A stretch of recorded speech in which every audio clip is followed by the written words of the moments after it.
इसलिए तू ये कर रहा है और तुझे पता है कि उन्हें टक्कर दे सकता है, और अगर मैं उनमें से एक होता तो रात को तो मैं सबसे पहले तुझे ही मार देता। तब ये सुनकर जैन की फट गई और वो वापस अपनी टीम के पास आया, जिसमें सभी लोग उसकी इज्जत करते थे, किसी को भी नहीं मारेंगे। तब वहां पर सभी लोग शांत हुए और जैन के पूछने पर उससे पता चला कि डॉक्टर वॉशरूम गया है, लेकिन डॉक्टर असल में नीचे रूम में छुपकर जा रहा था और उसकी रिकॉर्डिंग्स को एक गार्ड साफ कर देता था। रात होने पर शॉन्ग और उसकी टीम ने डिसाइड किया कि वो लोग दो दो की जोड़ी में पहरा देंगे। तब सभी लोग मान गए, जिसमें अब 40 लोग ही बचे थे। फिर रात हुई, तब लाइट्स को बंद कर दिया गया और गार्ड्स वापस जा रहे थे। तब 28 जुनहो को अपने साथ लेकर गया। तब तक अली ने चो के लिए खाना रखा था, क्योंकि चो ने उसे बचाया था। वहां पर चो कहता है कि मैंने खुद को बचाने के लिए ये किया था। तब अली कहता है कि सर, आपने मेरी पहले भी मदद की थी। तब चो ने उसके साथ खाना शेयर किया और वो अली के काम के बारे में पूछने लगा। तब अली कहता है कि मैं यहाँ पर मस्त चाहिए थे। दूसरी तरफ 28 नंबर के साथ जुनहो नीचे आया। वहां पर 28 ने पूछा कि तुम यहाँ पर क्यों नहीं आए। तब जुनहो कहता है कि मैं भूल गया था। वहां पर 28 उसे लेकर आगे बढ़ा, साथ ही उसने हर बार बहाने बनाने से मना किया। फिर वो लोग अंदर आए। तब 29 के आने पर सभी लोग चौंक गए थे, क्योंकि वो 2 दिनों से काम पर नहीं आया था और असल में 28 और 29 नंबर का काम वहां से ऑर्गन्स को लेकर आइलैंड की दूसरी तरफ रोज पहुंचाने का था। और जुनहो कहता है कि आज के बाद कोई गड़बड़ नहीं होगी। तब वहां पर ऑर्गन्स को डॉक्टर निकाल रहा था और ये देखकर जुनहो चौंक गया। दूसरी तरफ शॉन्ग को चो ने जागने के लिए उठाया। वहां पर शॉन्ग डर गया, क्योंकि उसे भी अब चो पर धीरे धीरे भरोसा कम होता जा रहा था। और तब तक जैन को नींद नहीं आई थी, क्योंकि वो अंदर से डरा हुआ था। वहां पर उसका साथी कहता है कि डॉक्टर अभी तक वापस नहीं आया। तब जैन समझ गया कि कुछ तो गड़बड़ है। दूसरी तरफ शॉन्ग को याद आने लगा कि वो फैक्ट्री में काम करता था। तब ऑफिसर्स ने आकर उसके साथियों को मारना शुरू किया। इस याद करके शॉन्ग डर गया। तब अंकल उससे बात करने लगे और वो पूछते हैं कि तुम्हें ये क्या हुआ है। तब शॉन्ग कहता है कि पुराने दिन याद आ गए, जिसमें मैं एक कार मैकेनिकल कंपनी में काम करता था। वहां पर कंपनी डूब गई और इसी वजह से हमारे पैसे नहीं मिले, और उस वक्त पर मैं बाप बनने वाला था, और इसलिए मैंने पैसों के लिए लोगों के साथ मोर्चा निकाला था। लेकिन रात को हम लोग जागे थे, तब कंपनी वालों ने ऑफिसर्स को बुलाकर हम पर हमला करवा दिया। तब अंकल कहता है कि मुझे इस बारे में याद है, क्योंकि उस मोर्चे में कुछ लोग भी मारे गए थे। तब शॉन्ग ये सुनकर दुखी हुआ हो इस बारे में पूछने लगा। तब सभी गार्ड्स चौंक गए, क्योंकि जुनहो ने उस लाश को ठिकाने लगाया था और जुनहो बहाने बनाने लगा और सब उसे पकड़ने वाले थे। लेकिन वहीं पर डॉक्टर चिल्लाकर कहता है कि सब लोग ढंग से काम करो, वरना मैं इस लाश के तब गार्ड ने डॉक्टर को गिरा दिया और वो दोनों लड़ने लगे।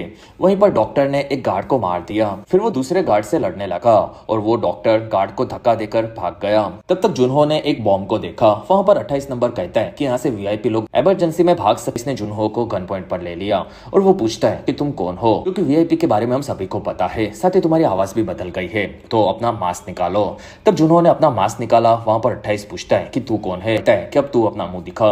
तब 28 ने अपना मास्क निकाला और फिर जुनहो पूछता है कि इस जगह के बारे में मुझे कहता है कि तुमने जिस आदमी को मरा हुआ जिंदा देखने की बात की, वो असल में मेरा भाई था और उसकी एक ही किडनी थी, क्योंकि उसकी दूसरी किडनी से मैं जिंदा हूँ। तब 28 कहता है कि वो आदमी नहीं बल्कि औरत था, क्योंकि हम सब ने उसके साथ मजे किए थे, और उस औरत के बारे में तुम लिस्ट में भी देख सकते हो, जो कि फ्रंटमैन के कमरे में होगी। वहां पर जाने का रास्ता तुम्हारे पीछे है। तब जुनहो ने वहीं पर 28 को तब तक डॉक्टर वहां से भाग रहा था और वो एक प्लेग्राउंड में पहुंचा। तब उसका साथी उसे रोकने आया। तब डॉक्टर कहता है कि अब तुम मुझे हद से ज्यादा परेशान कर रहे हो। तब गार्ड कहता है कि तुम मेरे साथ चलो, जिसमें अभी तक हमसे जो भी गड़बड़ हुई है वो मैं संभाल लूंगा। साथ ही तुमने मेरे जो साथी को मारा है उसकी लाश को भी मैं ठिकाने लगा दूंगा, और अगर हम पकड़े गए तो हम लोगों को मार दिया जाएगा। और फिर उसने अपना मास्क निकालकर अपना मुंह दिखाया, जिससे डॉक्टर को उस पर भरोसा आए, और डॉक्टर के शांत होने पर गार्ड उसके पास आया और वो कहता है कि तुम्हें वापिस अपने बेड में जाना होगा। और फिर वो उसके पास आकर डॉक्टर को मारने गया, तो फ्रंटमैन ने उसे घायल किया।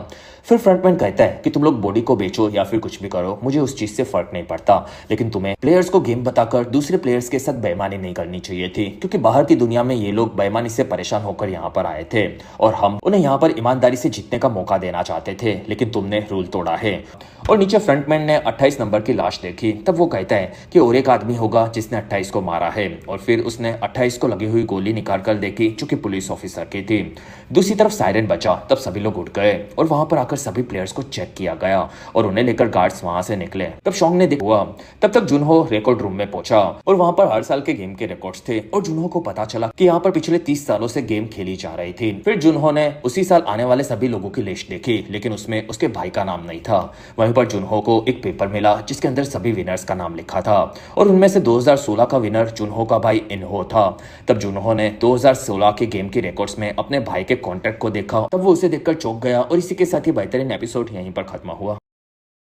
एपिसोड्स पर सबको गेम बताई गई जिसमें उन्हें दो दो की जोड़ियां बनाकर इस गेम को खेलना था और उन्हें जोड़ियां बनाने के लिए 10 मिनट का वक्त मिला। तब तक जुनहो ने फोन को ट्राई किया लेकिन उसमें सिर्फ इनकमिंग चालू था और तब तक बाहर हैन सबको उसका पार्टनर बनने के लिए रिक्वेस्ट कर रही थी, लेकिन किसी को भी हैन पर भरोसा नहीं था और तब सभी लोग वहां से आगे बढ़े। साथ ही सबको गेम को जीतने के लिए अच्छे पार्टनर्स चाहिए थे, इसलिए शोंग चो को पूछने गया लेकिन चो ने अली को पूछ लिया क्योंकि वो काफी पावरफुल था।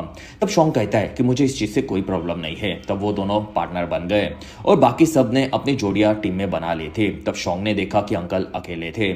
दूसरी तरफ जैंग ने उसके साथी कोंग को ही पार्टनर बना लिया और बे को सूसी से पार्टनरशिप करनी पड़ी क्योंकि बाकी लोग लड़कियां और बुढ़े लोगों से जुड़ना नहीं चाहते थे। वहां पर एक लड़का शोंग को कहता है कि तुम्हें मेरे साथ पार्टनरशिप करनी चाहिए क्योंकि मैं एक एथलीट हूँ। साथ ही यहाँ पर अब 29 लोग हैं और उनमें से एक जन अंत में बच जाएगा तब उसे एलिमिनेट कर दिया जाएगा और मुझे लग रहा है कि वो अंकल ही हो गए। प्ले ग्राउंड में वो लोग उन्हें अलग अलग जगह पर लाकर और उनमें गोटियों से वो लोग कोई भी गेम खेल सकते हैं। तब वहां पर अंकल ने शोंग को कहा कि गोटियों खेलने में पार्टनर्स को गांगू कहा जाता है और अब हम दोनों गांगू है यानी कि बेस्ट फ्रेंड्स है।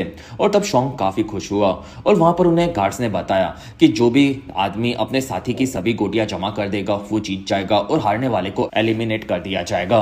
तब शोंग समझ गया कि आज उसका सामना अंकल से होगा। साथ ही कपल भी ये सुनकर काफी दुखी हुआ जिसमें अंकल अभी भी अपनी धुन में चीजें भूल चुके थे और गेम के 30 मिनट शुरू हो चुके थे। तब फ्रंटमैन सबको देख रहा था। वहां पर चो और अली दोनों दुखी हुए और चो कहता है कि हमें ये खेलना पड़ेगा वरना हम दोनों को मार दिया रहे थे, जिसमें जैंग हारता जा रहा था और वहां पर बे सूजी के साथ खेलना चाहती थी। तब सूजी कहती है कि हम दोनों एक ही राउंड में खेलेंगे और वक्त खत्म होने पर साथ में इस गेम को खत्म करेंगे। तब तक हम दोनों को एक दूसरे को जान लेना चाहिए। तब बे मान गई। दूसरी तरफ अंकल परेशान थे। तब शोंग ने उन्हें पकड़ा और वो कहना चाहता हूँ। तब अंकल खेलने के लिए मान गए। तब तक जैंग ने कोंग के साथ दूसरी गेम खेलने की बात की क्योंकि वो काफी हार रहा था। तब कोंग ने मना कर दिया लेकिन वहां पर जैंग ने गार्ड से बात की। तब कोंग को ये चीज माननी पड़ी। तब तक अली और चो खेल रहे थे और चो सभी गोटियां हार चुका था और उसके पास सिर्फ एक ही गोटी बची थी। गार्ड ने चो को गन पॉइंट पर लिया। दूसरी तरफ बे अपने बारे में बताने लगी और वो कहती है कि मैं नॉर्थ कोरिया से यहाँ पर बेहतर जिंदगी की तलाश में आई थी जिसमें मेरा परिवार भी था, लेकिन मेरे पिता उस सफर में मारे गए और मेरी माँ के पकड़े जाने पर उन्हें वापस कोरिया में भेज दिया गया। साथ ही मेरा भाई अब अनाथाश्रम में है। तब सूजी पूछती है तुम पैसे जीतकर क्या करोगी? तब बे कहती है कि मैं अपने भाई के साथ एक घर खरीद कर उसके साथ रहूंगी और उसके बाद मेरी माँ को भी यहाँ पर लेकर आओगी जिसमें हम लोग जीजू आइलैंड पर घूमने जाएंगे। तब सूजी कहती है कि वहां पर जाकर मोहितो को जरूर पीना और तब बे को मोहितो के बारे में कुछ नहीं पता था। तब तक अंकल और शोंग ओड इवन गेम खेलने लगे जिसमें अंकल काफी स्लो थे फिर भी वो हर बार जीत रहे थे और तब शोंग दुखी हुआ। दूसरी तरफ चो रोने लगा और वो कहता है कि अली मुझे माफ कर दो, मुझे पता है कि तुम चीटिंग नहीं कर रहे थे लेकिन अगर मैं जिंदा बाहर जा सकते, साथ ही मैंने पहले भी तुम्हारी काफी बार मदद की है तो तुम मेरी बात इस बार मान लो। तब अली पूछता है कि हम लोग कैसे जा सकते हैं? तब चो कहता है कि यहाँ पर दो दो की जोड़ियां में सब आए हैं और अगर कोई भी पेयर ऐसा होगा जिसकी गेम में बराबर गोटियां होगी तब हम उन्हें चैलेंज करके हरा देंगे और उसके बाद हम लोग दोनों बचकर यहाँ से निकल जाएंगे, जिसमें भोला अली चो की बातों में आ गया। दूसरी तरफ अंकल ने शोंग को हराकर उसकी गोटियां फिर से जीत ली। तब गार्ड शोंग को मारने आया लेकिन शोंग कहता है कि मेरे पास एक गोटी बची है। तब तक बे और सूसी ने लोगों को मारते हुए देखा और बे कहती है कि मैंने पहले भी लोगों को मारते हुए देखा था जिसमें मेरे दादा दादी ऐसे ही गाँव में मारे गए थे।